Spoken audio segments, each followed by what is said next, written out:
వర్గాల పునర్విభజనకు సంబంధించి 2011 జనాభా లెక్కలనే ప్రాతిపదికగా తీసుకుంటున్నట్లు ముసాయిదా బిల్లులో కేంద్రం పేర్కొన్నప్పటికీ అన్ని రాష్ట్రాల్లో ఇంచుమించుగా 50% పెరుగుదల ఉంటుందని బీజేపీ నాయకత్వం పార్టీలో అంతర్గతంగా సర్క్యులేట్ చేస్తున్న పత్రం ద్వారా వెల్లడించింది.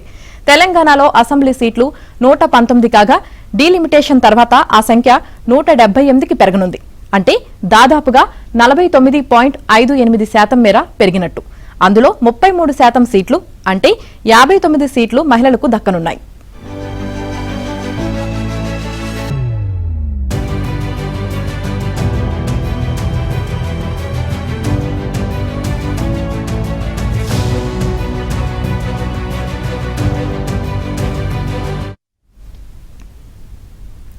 తెలంగాణ ముఖ్యమంత్రి రేవంత్ రెడ్డి ఢిల్లీలో పర్యటిస్తున్నారు. దక్షిణాది రాష్ట్రాలకు కీలకమైన నియోజకవర్గాల పునర్విభజన బిల్లు ఇవాళ పార్లమెంటు ముందుకు రానున్న నేపథ్యంలో అధిష్టానం పెద్దలకు అందుబాటులో ఉండేందుకు ఈ విషయంలో దక్షిణాది ఇతర రాష్ట్రాల నాయకులను సమన్వయం చేసుకోవడానికి ఆయన ఢిల్లీ వెళ్లినట్లు పార్టీ వర్గాలు చెబుతున్నాయి. అలాగే రాజ్యసభ సభ్యుడిగా వేం నరేందర్ రెడ్డి ఇవాళ బాధ్యతలు స్వీకరిస్తున్నారు.